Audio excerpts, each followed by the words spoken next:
Hello everyone, today I'm going to talk about contact angle. So first, surface wettabilities. Surface wettability is very important, for example, in painting and printing. For example, because in these two cases, the liquid surface tension and the solid surface property, for example, surface roughness and surface energy need to be considered to ensure a good adhesion between the liquid and the solid. So generally, wetting is commonly characterized by contact angle. The contact angle is generally defined as angle between the tangent line of the vapor and the liquid interfaces and the solid liquid interfaces, as you can see here in these figures. Traditionally, the contact angle can be defined and calculate use Young's equations, as you can see from here. This is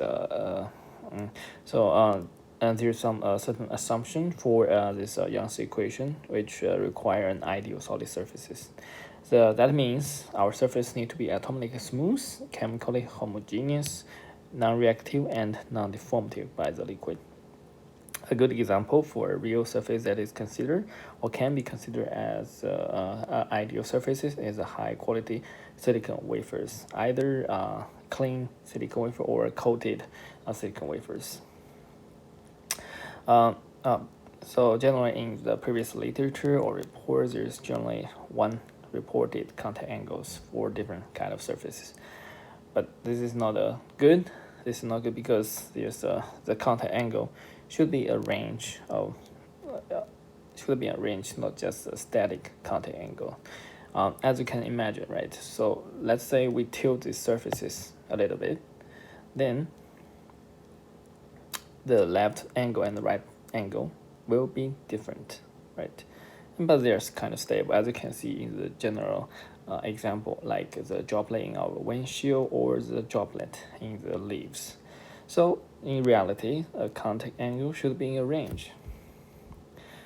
Generally, in scientific measurement, we use this kind of a method called a scissor job goniometries method to measure the contact angle. So basically, we put a droplet on a target surfaces of our interest. We put a camera on the back side. We put a light on the front side. Then we can record the contact angle with a good contrast. Yeah, as we said before, the general problem before is that only a static contact angle is reported. So so in all these previous reported literature cases, they presume that the droplet job or droplet is in the most global energy minimums in this Gibbs free energy versus contact angle diagrams. But in realities, there's a lot of metastable states, as you can see here, as you can see here, as you can see here,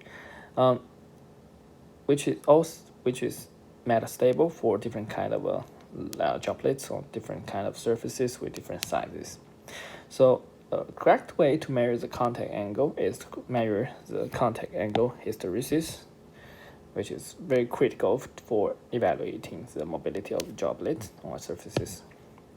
So the contact angle hysteresis can be defined as the difference between the advancing contact angle and the receding contact angles.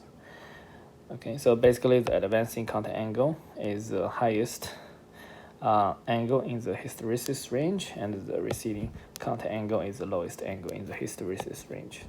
So how to measure that? So as you can see in the following, we can see in the following figures. So first, we put our droplet on the surface, right? Then we slowly inject the solvent onto our surface. So at the beginning, the contact line will remain stable. However, the contact angle will increase. That's the first stage. On the second stage, when we are continuing injecting the liquid slowly into our drop, the contact line will advance while the contact angle remains stable. And this constant advancing angle is called advancing contact angle, which is the maximum angles for a droplet. So same for the receding contact angles. So same thing, but we slowly remove the solvent from our droplet. So at the beginnings, the contact angle will decrease, but the contact line will remain stable, corresponding to the staging here. Then but after we continue to remove the solvent from the drop, the contact angle will remain stable, but the contact line will recede. So this receding constant contact angle is called RCA, receding contact angle, which is the minimum contact angle in the hysteresis range. But so after that, we get more and more solvent now, then we just destroy or distort the drop. So there's a certain ranges for the volumes of this job, right? So there's a lot of experimental consideration to correctly measure the contact angles.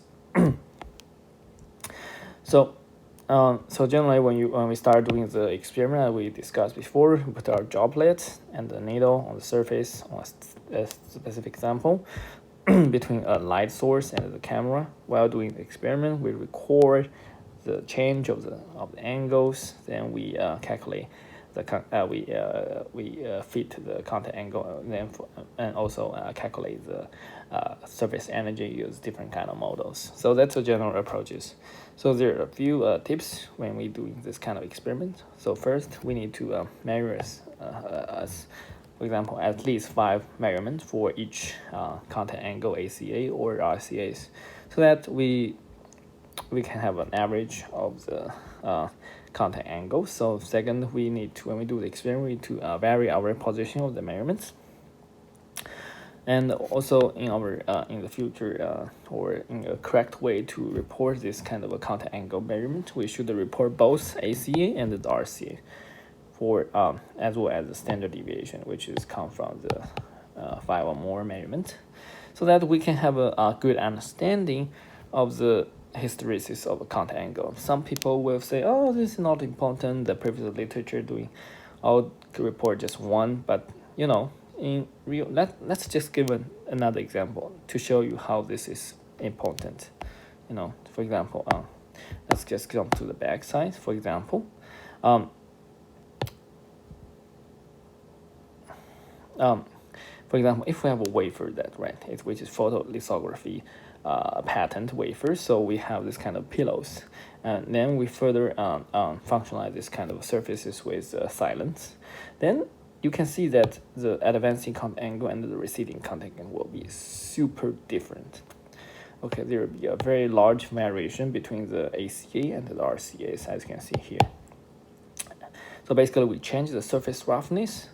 We not only change the contact angle from here to unpatterned with just flat surfaces, which is this one, but we also change the surface hysteresis. Okay, because for this one, unmodified silicon surface functionalize, unpatterned silicon surface functionalize with silent. Is this angle, but after we change the surface roughness, it will increase to this one, and also the hysteresis change dramatically. Okay,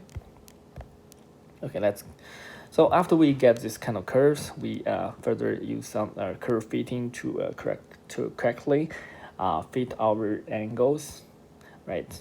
And then we can do the following calculation. So basically, there's a different kind of model we can use to do this kind of curve fitting. Young's Laplace, circle, elliptical, polynomial, and B-spline. So generally, the Young's Laplace model is used for most cases because this has a real physical meanings. For more information, you can jump to the description below for the references. Next, what droplet size to use? As we mentioned before, the size of the droplet really matters. We cannot use a droplet that's too large, which can, because of the gravity, it can distort the droplet.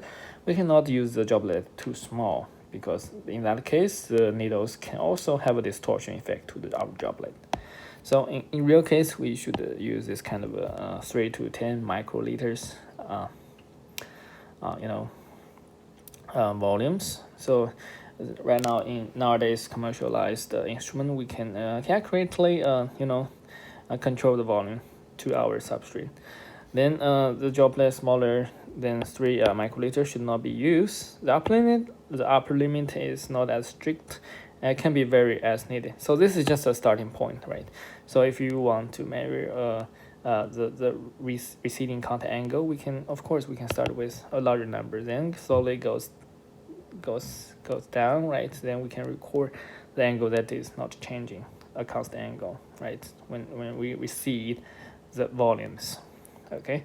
And the diameter of the droplet need to be at least 5 times the diameter of the needles to prevent any distortion effect from the needle tips. Then this is some general measurement, as you can see from a specific commercialized contact angle instrument. So we can measure the receiving contact angle, which is about 123, something like that, and the advancing contact angle, which is about 167. So as you can see from here. All right. So once we get these numbers, the contact angle, we can fit it into different models. So nowadays, these 3 models are quite popular. So basically, you can use this model to do some curve fitting. Then you can calculate the, for example, the polar surface energy, the dispersive surface energy. Then we add them together, we can get the total surface energy for the target surface you are interested in. So by doing this, we can understand the wettability of surfaces as well as the surface energy of specific surfaces. All right, I think that's all. See you next time. Bye.